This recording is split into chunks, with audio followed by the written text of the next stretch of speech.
D'abord, il faut expliquer que ce n'est pas récent. Donc il y a une histoire derrière.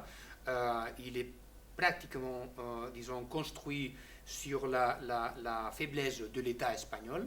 Et donc il s'est construit jour après jour, disons, défaite après défaite.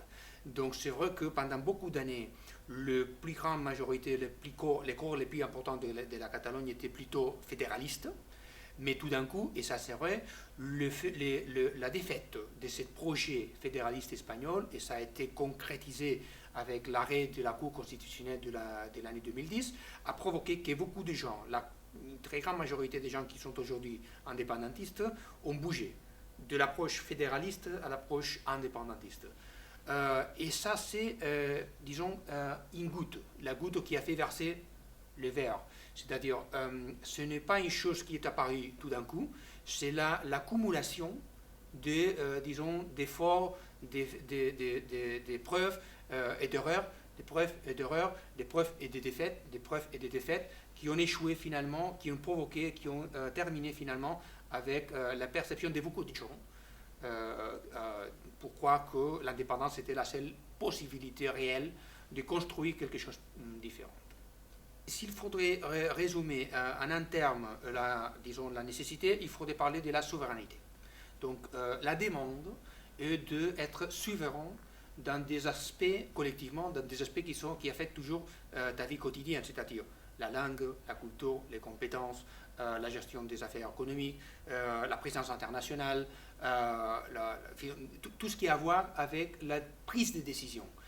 Il y a un concept qui est très important, qui est très lié au mouvement indépendantiste aujourd'hui, c'est la demande de souveraineté. Et ce qui d'ailleurs, parmi d'autres lieux du monde, est traduit dans d'autres, disons, réponses, mais qu'en Catalogne est traduit dans cette fois-ci.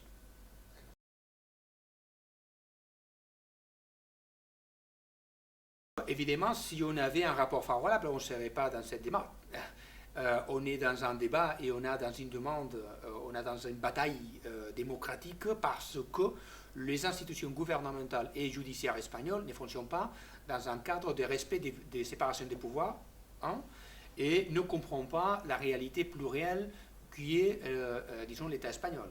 Donc c'est vrai qu'il y a un choc institutionnel, c'est vrai qu'il y a, si vous voulez, une frustration sociale par rapport aux institutions au niveau d'État, et c'est vrai aussi qu'il y a une bataille du point de vue, disons, institutionnel. Mais il faut toujours rappeler, et c'est important ça, que du point de vue social catalan, la démonstration, les manifestations, la mobilisation, c'est massive, c'est pacifique et c'est toujours démocratique. Alors ces trois aspects, massive, pacifique et démocratique, légitiment, selon mon point de vue, légitime le fait qu'il y ait cette demande au niveau, disons, citoyen. Alors ça choque évidemment avec les institutions au niveau d'État. On est très conscient de ça, on est très préparé pour répondre à toutes sortes disons, de gestes, d'actes, des menaces que nous pouvons avoir de cette institution, mais en tout cas, on n'a pas les choix, je l'ai dit cette fois-ci, on n'a pas les choix de faire autrement. Franchement, j'en sais rien. C'est-à-dire, en fait, sur la première partie de la question, j'en sais rien de qu'est-ce qu'on peut attendre. Parce qu'il y a beaucoup de questions. Il y a vraiment beaucoup de questions qui n'ont pas été répondues pendant 6 mois. Donc, on ne sait vraiment pas quelles seront les corrélations des forces qui sortiront de ces nouvelles élections. Et ce qui est déjà étonnant, c'est le fait qu'en étant possible de faire un accord des gouvernements, ils ont failli à les faire. Ils n'ont pas réussi à les faire. Donc, qu'est-ce qu'on peut attendre? Franchement, j'en sais rien. Qu'est-ce qu'on peut faire pour comprendre? D'abord, il faut rappeler que c'est des élections au niveau de l'État espagnol. Ce ne sont pas des élections catalanes. Donc, il y a une partie des représentations qui ira là et qui sera représentée au niveau du Parlement espagnol. D'accord. Mais il faut toujours rappeler que le processus catalan a un calendrier propre et que le mandat est clair, est là, et nous l'appliquons. Que nous sommes ouverts à recevoir des propositions concrètes, mais que c'est le résultat des élections qui vont faire, disons, possible ou pas, cette nouvelle offre, c'est ce qu'il y en a, c'est ce qu'il existe.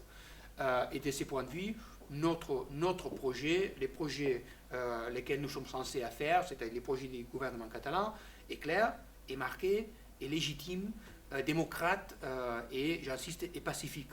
Et donc, on y va.